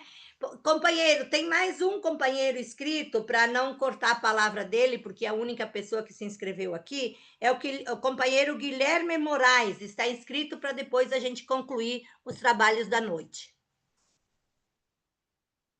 Guilherme?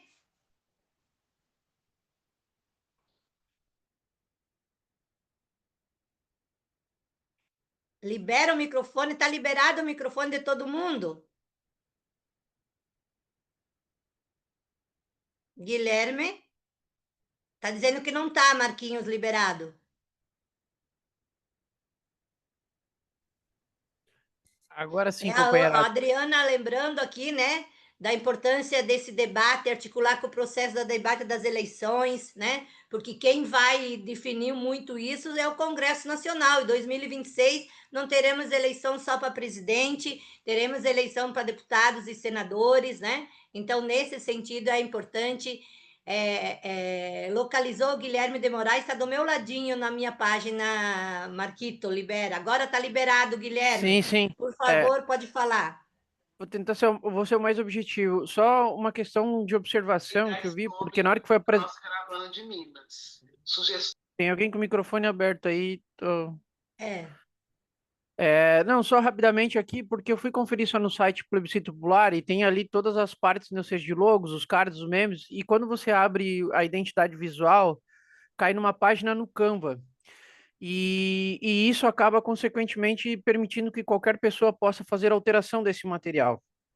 E eu só sugiro que tenha uma limitação a esse acesso, porque senão qualquer pessoa pode usar esse espaço, inclusive da direita à extrema direita, e acabar prejudicando, né, ou seja, o andamento, porque se algumas outras pessoas forem ter acesso a esse material e, consequentemente, quiserem ter ele para usar nas suas redes sociais, esse material pode vir a se perder ou pode até de fato ser sacaneado aí, né? E eu acabei de fazer o teste aqui, porque eu acessei aqui e fui mexendo em tamanho, apaguei e voltei os arquivos. Então, só uma observação aqui para que a gente possa estar disponibilizando material para todo mundo, mas também acabe não sendo prejudicado aí por uma questão, um erro ou até mesmo de uma má intenção aí.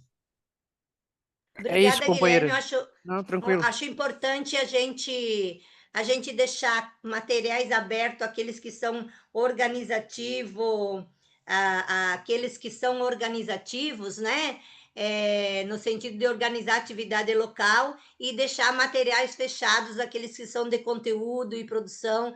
Eu acho que esse é o encaminhamento que a gente pode ver e fazer essa articulação com a coordenação do plebiscito, né, do grupo da campanha do plebiscito, fazer essa sugestão. O Miltinho, não sei se está aqui na sala ainda, e a Rosilene, né? Eles são da executiva do plebiscito, mas a gente vai sugerir isso para esses companheiros que estão nessa coordenação. E obrigada, Guilherme, por sua contribuição. Compas, são 21h01, né? 21h01. Para quem está no sul, tá numa geladeira daquelas, tá? Para quem está no sul, não é, Carlita? E demais companheiros do sul, Adriana de Toca aí. Segundo as informações, essa madrugada deu -4, né? Então, para quem está no Nordeste vivendo ainda a efervescência do São João, imagine o frio do Sul. E para quem está até, né, Leda Leal, até para quem está lá nas regiões de Goiás ficou com frio, né? Até quem está para lá na região de Goiás ficou com frio, a região do Sudeste está com frio, o Norte, né? O Norte com suas águas, com sua chuva, não é, Tasto? Então, todas as nossas regiões se organizando, se mobilizando, mostrando a sua capacidade organizativa. Da nossa parte, companheiros e companheiras, uma boa noite. Obrigada por estar aqui conosco. Estejam conosco amanhã no debate. Nós, amanhã, a Rede Nacional de Formação lhes convida para o ciclo do debate, juntamente com a Escola São Paulo, preparando para a nossa COP30, que será em Belém. Então, amanhã estaremos juntinhos e juntinhas novamente aqui na telinha, fazendo debate sobre as cidades, o meio ambiente, o trânsito, a vida nas cidades, como é que a gente pode viver essa questão tão importante para a nossa vida também, e relacionando a COP30. Compas, muita formação, muita mobilização, muito ciclo para que a gente possa fazer um grande processo organizativo. Em nome da Secretaria Nacional de Mobilização, no nome do Miltinho e sua equipe, em nome da Secretaria-Geral e sua equipe, em nome da Secretaria Nacional de Formação, agradecemos a participação e o companheirismo de luta de todos e todas. Boa noite. Aline, Boa Rosane, noite. Uma boa noite a todos. Fiquem todos com Deus. Boa noite. Boa noite. Boa noite. Boa noite. Entra aí. Boa noite. Boa noite. Boa noite, gente. Boa noite, gente. Boa Muito sucesso no plebiscito.